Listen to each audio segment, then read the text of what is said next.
Hey guys, welcome back. My name is Leo and this is Kingdom Warriors. So this is the 7th part of the Boys to Men series. It's the penultimate part actually of the Boys to Men series. And I've entitled this one, Crouching Sin, Hidden Temptation. Now you're probably thinking, why has he entitled it that? Well, I'll tell you. Firstly, God gave it to me. That's a clue. But secondly, I remember a film back in the day called Crouching Tiger, Hidden Dragon, and God was reminding me about that film, but not because of the content, but because of the name. And you'll get to see why as we go on through this video, why I've labeled it that. So let's get back into the book of 2 Samuel. And we'll see there in 2 Samuel chapter 8 that we see that David has just been prophesied over by Nathan. Beautiful words that I showed you in the last video. And he's there and he's victorious. He's King David now. King David is victorious in battle against the Philistines, the Ammonites and the Edomites and the termites. And you catch that one? I'm only joking. You're like, oh, this guy. It's okay. And he's victorious. And the Lord is with him wherever he went. The Bible says that. So we get into 2 Samuel chapter 9 now, and we see David's there and he's speaking to a member of Saul's household. Now remember, Saul has died and so has his family. But there's this guy there called Ziba. And this guy, he asks him, he says, is there anyone I can show kindness to from Saul's family, He says, there is. Jonathan has a son, but he's crippled in his feet. And David is like, yes. Imagine that. Your best friend has a son. He's died and he has a son that he could be shown kindness to. And David's like, bring him to me. And his name was Mephibosheth. And he gets the guy and he brings him to him. And David just falls at his feet. It says, the Bible says he falls on his face. And he says, you know what? From now on, you will eat at the king's table. That's David's table. You will eat at my table and you will come and live with me and you will eat and drink with me. And now Mephibosheth is thinking, oh, thank you, Lord. And David's even thinking, thank you, Lord. I get to bless, this guy, Mephibosheth. I get to bless him. You're thinking, how are you pronouncing that? I don't even know. But listen, we move on now into 2 Samuel chapter 11. Now, this is where things get a little bit tricky and a little bit hairy for a man like David. Because it says there that David, in the late afternoon, it happened. I like the way the Bible says that. It happened in the late afternoon. David got up from his couch and he was walking on the roof of the palace. You know, he's walking and he sees something. He sees a woman bathing. I mean, for one, in London, a woman bathing outside, I mean, I'm assuming she's outside, right? This thing don't happen. You get into big trouble. But he sees this woman called Bathsheba. And he sees her and he's like, damn, she look good. And he's looking. And he says, right, servant guy, come. Who is that woman? Who is she? And he says, oh, that is Uriah. Uriah was part of David's army. And he said, that's Uriah's wife. And David's thinking, okay, I don't mind if that's his wife. I want her. Now listen, this is a picture of where you guys, young men, you guys will be like scrolling through Instagram, scrolling through, looking for the girls. You know how it is. You see one and you're like, ooh, I'm going to snap that. I'm going to chat to that. I'm going to pop up to that. She looks good. I don't care she's got a man. I want her. And that's what David said. I don't care she's got a husband. Bring her to me. So she comes, Bathsheba. And it says in the Bible that he slept with her. But then it goes on to say that he slept with her, but at that time he slept with her, the Bible tells us that she was purifying herself, which meant that she came off her, menstrual time of the month, that kind of thing. If you know what that means, then you get it. But that meant she was more fertile. And that meant that she conceived. It said it there. She conceived, and she's like, I'm pregnant. And David's like, it's not mine. you know guys like that. They might have girls here, girls there, and all of a sudden something happens and one says I'm pregnant. He's like, it's not mine. I want a test done. Let's get a test done. Well, David didn't say that. But he's probably thinking, it can't be mine. But now in his head, he's thinking, uh-oh, it's a problem. So he says, okay, listen, bring Uriah to me. So Uriah comes and David's there, and David's like, yeah, Uriah, how's things? He's just acting like nothing has happened. He's a sly guy, David. It's a problem. Oh, so how are things, man? How's the battle going? How's the war? Everything good? And Uriah's like, yeah, everything's well. He's like, listen, you know what? Take a break. Go wash your feet at your house and go and chill. Now, what he's saying is this. He's basically saying to Uriah, go back home to your wife and wash your feet and sleep with your wife, and she won't know that he won't know that I slept with her. And then she'll say she's pregnant and he could be the father guy, That's what he was thinking. But Uriah was like, no. The Ark of the Covenant is lying in a booth, and Judah sleeps in booths, and how can I go back to my house? So he doesn't go. So David's frustrated. He's thinking, this guy is getting on my nerves. You know them ones? He's getting on my nerves. So he says, okay, listen. Come, Uriah, come. He gets Uriah back again. Come, Uriah, let's chill, let's eat, let's drink, let's get merry. So they're just chilling and, having their food and eating their chicken and all they're doing and they're drinking. And so this guy gets drunk.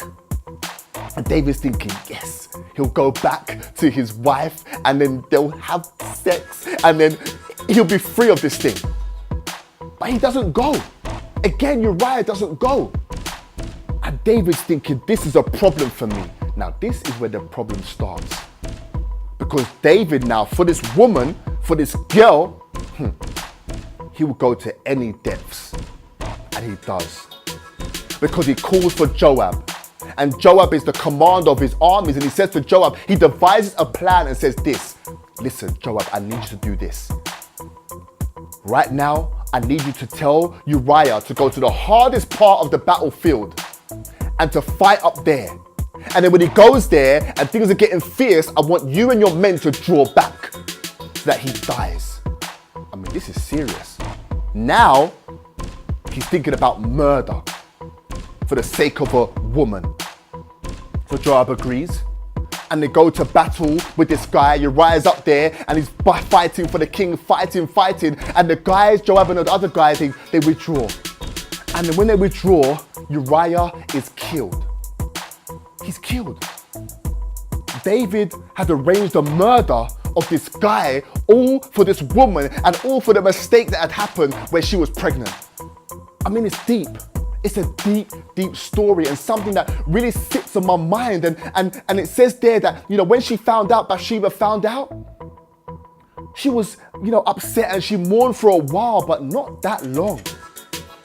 She went to David afterwards and she became his wife and she bore a son. But then the thing that comes after that is it says this. But the Lord was displeased with what David had done. That's a problem. David went to a low place.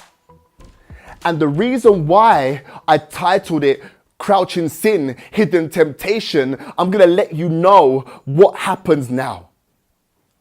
Because the 3 points that I bring to you, I'm hoping will help you guys in whatever temptations you have in your own lives and how sin will try to, get hold of you, but you'll be able to resist that sin through the points that I bring to you. And the first point is this. Guard your eyes. Guard your eyes. Now, why do I say that? Well, the reason I say that is because what was the first thing that David did? David, he looked at the woman. He looked at her. And the moment that he looked at her, what happened is that sin now started to crouch. The sin was crouching at the door. And what does that mean? What are you saying to us, Leo? Well, let me tell you. Let's go back to Adam and Eve and their sons, Cain and Abel, in Genesis chapter 4. And you see it there that both of the boys, they're doing well, they're working hard in their fields, and Abel comes and offers his sacrifice, and Cain offers up his sacrifice, and they both offer it up, but God is pleased with Abel's, but not Cain's. And Cain, it says there that Cain was angry. He was angry. And God says to him, Cain, why are you angry? Why is your face downcast? If you do what is right, will that not be accepted? But if you don't do what's right, sin is crouching at your door. It desires to have you, but you must rule over it. Are you hearing me? It says that when he got angry, the sin was crouching at the door of Cain, which meant that the anger was the thing that was really grabbing hold of him to make him go out and kill his brother. That's what it was doing. The anger and the sin was rolling over him, and it tells us that Abel was killed by his brother Cain. It tells us that. Because the sin was crouching at his door, and that was anger. And you're thinking, yeah, but temptation, like, where does that come into it? Well, with David, it was that the sin was crouching at the door when he looked. But then there was a hidden temptation, a temptation that went into his heart. It went into his heart and it was locked into his heart. It was hidden there and it was kind of just waiting. The same with Cain. The sin was crouching, the thought was there, the temptation to kill was in the heart. It was hidden, but it had not happened yet. But it did. That's what it means, the crouching sin, the hidden temptation. That's where I'm going with it. Because temptation is the desire to do something that is wrong or unwise. That's what temptation is. So it falls under many different categories. I'm telling you. That's why we have to guard our eyes against many things. You see people, young men who go on the internet and they will look at pornography videos and they're looking at this thing and the sin now is crouching. It's crouching. It's not become sin yet, but it's there. You see people that are around people that smoke and they're looking at the guy thinking, oh, I wouldn't mind trying that. The sin is crouching. You see people who look at the girls on the Insta and the Snapchat and they pop up to them and like, yo, you're right. And she's like, yeah. And now he's getting into a conversation and the sin is crouching. And you see a guy that you don't like. There's always this one guy getting on your nerves, just like Uriah was getting on David's nerves. And you're thinking, this guy, I just want to, and the sin is crouching. Are you understanding now? Because you're looking at certain things in your life and the sin is crouching and then it goes into your heart. It becomes a hidden temptation in your heart to act upon it. Are you getting me? But if you guys guard your eyes, you could do it this way. Like what it says in Hebrews chapter 12, verse 1-2. It says there, therefore, since we are surrounded by such a crowd of witnesses to the life of the faith that you live, let us strip off every weight that slows us down, especially the sin that so easily trips us up. Because sin does that, right? It can trip us up. And let us run with endurance the race that God has set before us. And we do this by keeping our eyes on Jesus, the champion who initiates and perfects our faith, who perfects your faith. The Bible's saying there that just keep your eyes on Jesus. Have kingdom eyes. A kingdom warrior should have kingdom eyes. That when you look at something, you're thinking, okay, what does God say about this thing? And is it sitting right with me? When a sin starts to crouch, that's when things start to happen and you start to think differently. But if you're not looking at this thing and you're keeping your eyes on Jesus, on what he's called you to do, young men, who has called you to be, young men, then if you have that focus, I'm telling you, you will resist the temptation. You will resist the temptation. God has a plan for you, young men. He has a plan for you. Plans to prosper you and to not to harm you. To give you a hope and a future. And he has a hope and a future for you. And he's saying, guard your eyes against the things of this world. You're not of this world. You're in it, but not of it. You're of my kingdom. Now take my kingdom into the places that I send you, kingdom warriors. Guard your eyes. The second point is this. Guard your heart. Guard your heart. This is key. The heart is so precious. People will say, me back in the day, they'll say to me like, Leo, you broke a lot of hearts. And I'm not proud of the things that I did back then, before I was a Christian. Girls here, girls there. I can imagine how those people must have felt. Because the heart is so precious and you have to guard it. Because David, when the sin was crouching at his door, that temptation for Bathsheba went into his heart. And it went into his heart, and now it's starting to pollute his mind, and all he can think about is the girl. That's why I say, for you young men, whenever I'm speaking to young people, young Christians, I always say to them, there's one thing that's going to draw you away from God and take you off the path that God has for you. And I tell you what that is. It's girls. It's not because they're doing anything, but it's a temptation that's there to do things that really God would look at and say, I don't want you to live like that. And it's true. You're probably thinking, yeah, you're right. This guy wanted to cover up the pregnancy. David wanted to cover up the pregnancy and would do anything to cover it up. It's kind of like a Netflix movie, this thing. The guy was planning to get this guy murdered and murder him, get him out of the picture and deal with this guy the best way he knew possible, just so he'd get the woman and cover up the pregnancy. It's mad. But I'm telling you, the Bible tells us this. In Proverbs chapter 4, verse 23, it says, above all else, guard your heart, for everything you do flows from it. Everything you do flows from your heart. Whatever goes in is what comes out. The things that you say, the things that you do, it's what you put in comes out. And that's true. That's why that hidden temptation, you don't want it to be there. And how can you prevent it from being there? Well, let me tell you how you can prevent it from being there. The Word of God. The Bible.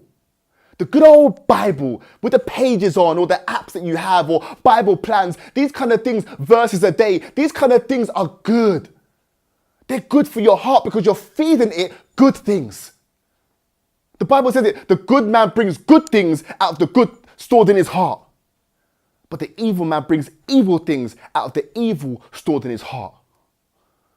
There was a moment there where David had turned a little bit evil. But I tell you this, in Psalm 119 verse 11, it says there, your word is hidden in my heart that I might not sin against you, Lord. Your word is hidden in my heart. Your word, Lord, what you say in your word about these sinful things, I get it. And I want to live like that, Lord. And God's saying, my grace is enough for you. I love you. I can help you with these things. Don't fall into those temptations. I'll help you. I'll help you. Keep the word of God in your heart. And I'm telling you, that temptation will just slide off. That crouching sin won't be a crouching sin. Oh, you might slip up, but remember, there's grace for you and there's help for you. You can approach the throne of grace to find mercy and help in time of need. You can find that in Hebrews chapter 5. You can read it there. The last point is this. Guard your actions. Guard your actions. This has to do with self-control. Now, not everyone has self-control. A guy could say, listen, I need to cut down on the amount of cakes or the amount of things that I'm eating that aren't right for me. And he doesn't have the self-control to do it. He just wants to eat that thing. He sees the girl and he's like, I know I shouldn't go that way, but he has no self-control to hold back on that thing. But I'm telling you, when you see something and the sin starts to crouch and the temptation goes in your heart, it gets real hard because your mind now starts to think and starts to think. And if you act upon it, that's when it becomes sin. That's the point it becomes sin, when you act upon it. The sin crouching at your door, that's not the sin. The temptation in your heart, that's not the sin. The sin is when you act upon it. And God is saying, don't act upon it. Cain, don't be angry. Don't kill your brother. David, don't do that with that woman. It's going to cause problems for you. David had a choice. He had a choice, and we're going to do that in the next video about choices and consequences. David had a choice. But he chose. He could have been on that roof of the palace, walking around, seeing the woman and being like, okay, listen, cool, she's nice, all right, cool. And left her and gone in his house and went about his business. But he couldn't do that. He couldn't. He couldn't leave it. And he acted upon it. His actions, he acted upon it, and the sin came. And there would be devastating consequences for it. And we'll see that in the next video. For you, I'm telling you, guard your actions. Self-control. We need to practice that. An athlete, it says in the Bible, the athlete exercises self-control in all things. He's got to eat the right things. He's got to train himself, but he has to be disciplined. You guys, you need to be disciplined in self-control. And if you are disciplined in self-control, I'm telling you, you will overcome these things. You will. In Jesus' name, you will. Guys, thank you so much for watching. I hope you were blessed by it. I hope you learned something today. I'll see you guys on the final video. You take care. See you later. Bye.